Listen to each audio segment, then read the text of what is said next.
জনাব আব্দুল নূর তুষার, পুষ্টিহীন শিশু এটা একটা অন্যতম কারণ এবং ম্যাসিভ আকারে কেন দেখা দিচ্ছে এবং ওয়ার্ল্ড ওয়াইড এর ভূমিকা সবকিছু নিয়ে মির্জা মোহাম্মদ জিয়াউল ইসলাম বিশ্লেষণ করেছেন। আপনার বিশ্লেষণ একটু জানতে চাইবো, কেননা বাংলাদেশের প্রেক্ষাপটে আমরা বলছিলাম যে অন্তর্বর্তীকালীন সরকারের সময়ে টিকাদান বাধাগ্রস্ত হয়েছে বলে এখন পর্যন্ত যেটি বিশ্বাস করা হয়, সেজন্য আজকের এই পরিণতি। এখানে কিছু কিছু জিনিস আছে যেটা আমাদেরকে অন্যভাবে চিন্তা করতে হবে। সেটা হচ্ছে পুষ্টিহীনতার সমস্যা তো বাংলাদেশে প্রথম না। 2010 সালে ছিল, 2005 সালেও ছিল, 2001 সালেও ছিল, এবং পুষ্টিহীনতা তো ক্রমান্বয়ে বাড়ে নাই, বাংলাদেশে কমেছে। তাইলে 2005 সালে হাম হয় নাই কেন, 2010 সালে হয় নাই কেন, 2015 সালে হয় নাই কেন? এই যে গোসাইরহাটে যে চরে টিকা দেওয়া হয় নাই, সেইখানে এতদিন হাম হয় নাই কেন? এবং আমেরিকাতে যে হাম হয়েছে এটারও কারণ কিন্তু একই, টিকাদানের সমস্যা। আচ্ছা, এখন টিকাদানের সমস্যা কবে থেকে হইলো? আমি আপনাকে ইয়ার ওয়াইজ হামের মিজেসকে মানে হামের কেসের নাম্বারটা বলি, রিপোর্টেড কেস। এখন ধরেন স্ট্যাটিস্টিক্স আমাদেরকে বিশ্বাস করতে হবে, এর বাইরে আমরা কি করতে পারি? আমরা তো মন গড়া কোনো কিছু মন থেকে বলতে পারি না।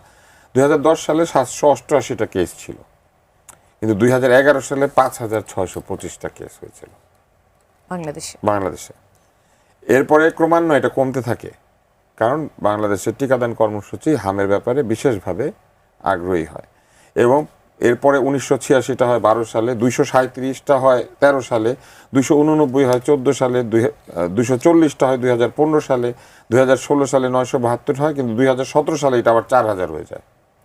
2019 সালে 5000 কেস হয়, 2020 সালে 2500 কেস হয়। এবং এইখান থেকে একটা সিদ্ধান্ত নেওয়া হয় যে এই যে কেস বাড়তে শুরু করেছে, এই জন্য টিকার ক্যাম্পেইন করা, এবং একটা নির্দিষ্ট সময় পর পর টিকা ক্যাম্পেইন চালু হয়।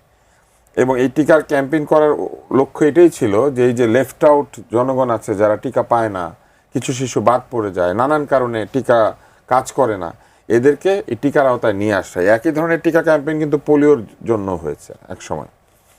এবং এইটা করার পরে 2021 সালে এই সংখ্যা 203-এ নেমে আসে, 2022-এ এটা 311-তে নেমে আসে, 2023-এ এটা 281-তে নেমে আসে, 2024-এ এটা 247টা কেস ছিল, হাজার ক্রস করেনি আর না। এবং 2025 সালেও এই কেস ছিল 125টা। 26-এ এসে হ্যাঁ, তো পুষ্টিহীনতা ছিল না 2025 সালে, 2024 সালে পুষ্টিহীনতা ছিল না, 26-এ এসে এটা 17,115 কেন হইলো?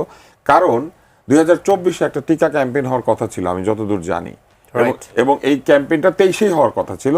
কোনো কারণে এটা পিছিয়ে 2024-এ গিয়েছিল, এবং এটা 2024-এর জুলাই থেকে ডিসেম্বরের মধ্যে হওয়ার কথা ছিল।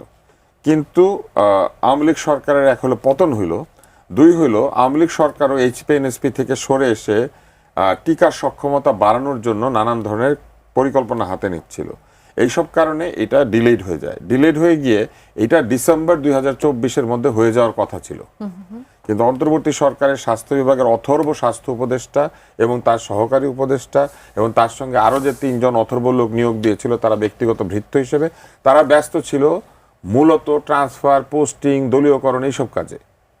একটা ডিজি দিয়েছিল রোবেদা মিনকে, তাকে বসাতে পারে নাই চেয়ারে, এবং 3টা ডিজি বদলাতে হচ্ছে তাদেরকে। 3 নম্বর ডিজিকে তারা দিতে পেরেছে, স্বাস্থ্য অধিদপ্তরকে তারা নিয়ন্ত্রণে আনতে পারে নাই। এর মাঝখানে তারা এই ওপিগুলি বন্ধ করে দিয়েছে। এই ওপিগুলি বন্ধ হয়েছে কেন? কারণ এইচপিএনএসপি বন্ধ করা হয়েছে, এবং মার্চ মাসে সভা করে তারা এইচপিএনএসপি বন্ধ করে দেয়। এবং এটা করে দেওয়ার পরে এই টিকা সংগ্রহের সমস্যা তৈরি হয়। কেন? কারণ এই উপদেষ্টা মণ্ডলীর মধ্যে যে সহকারী উপদেষ্টা ছিলেন, উনি তার সভাপতিত্বে সভা করে সিদ্ধান্ত নিয়েছিলেন যে এই টিকা ইউনিসেফের মাধ্যমে সংগ্রহ করা হবে না, আমরা নিজেরা এটা সংগ্রহ করব। তাদের অভিযোগ ছিল আওয়ামী লীগের আমলে এই হয় সেই হয়, দুর্নীতি হয়, এবং ইউনিসেফ একটা সার্ভিস চার্জ নিত, তারা সেই সার্ভিস চার্জটা দিবে না। এবং এই বিষয়ে তো ইউনিসেফ ব্যাখ্যা করেছে একাধিকবার। আমরা কথায় কথায় আন্তর্জাতিক মানের কথা বলি না, অথচ আন্তর্জাতিক সংস্থা ইউনিসেফের প্রধান ব্যক্তিরা একাধিকবার সংবাদপত্রে, সংবাদ সম্মেলনে বক্তব্য দিয়েছেন। তারা বলেছেন যে তারা সরকারকে সতর্ক করেছিলেন চিঠি দিয়ে হামের ব্যাপারে। সেই সতর্কতামূলক চিঠির বিপরীতে সরকার কি ব্যবস্থা নিয়েছিল এই অন্তর্বর্তী সরকার, সেটা কিন্তু তারা বলে নাই কোথাও। অন্তর্বর্তী সরকারের তো ব্যবস্থা নেওয়া উচিত ছিল, এবং বাংলাদেশে টিকা সংগ্রহ করতে ইউনিসেফের মাধ্যমে শুধু হামের টিকা না, আরো টিকাও সংগ্রহ করত। এবং এই টিকা বাংলাদেশকে দেয় কারা? বাংলাদেশকে টিকার একটা বড় অংশ দিতে হচ্ছে গ্যাভি, এই যে ভ্যাকসিন অ্যালায়েন্স। এটা হচ্ছে অনেকগুলি টিকা প্রস্তুতকারক সংস্থা এবং সংস্থার একটা অ্যালায়েন্স, একটা সমিতির মতো। এখন এই টিকা সংগ্রহের জটিলতা হওয়ার কারণে কি ঘটলো, একদিকে টিকা সংগ্রহে দেরি হলো, আরেকদিকে কি ঘটলো, এই এইচপিএনএসপি বন্ধ করার কারণে যারা টিকা দেয়, টিকা যারা পরিবহন করে, তাদের বেতন বন্ধ হয়ে গেল। তারা মাসের পর মাস বেতন পায় না। যখন টিকা তাদেরকে দিতে বলা হইলো, একদল লোক আন্দোলন করছে যে না, আমাদেরকে বেতন দেন, আমরা 4 মাস 5 মাস বেতন পাই না। আর আরেক দিকে এই পোর্টাররা এটা বহন করছে না। এবং এর মধ্যে কি ঘটলো, এর মধ্যে এই বহু বাচ্চা টিকা পেল না একদম।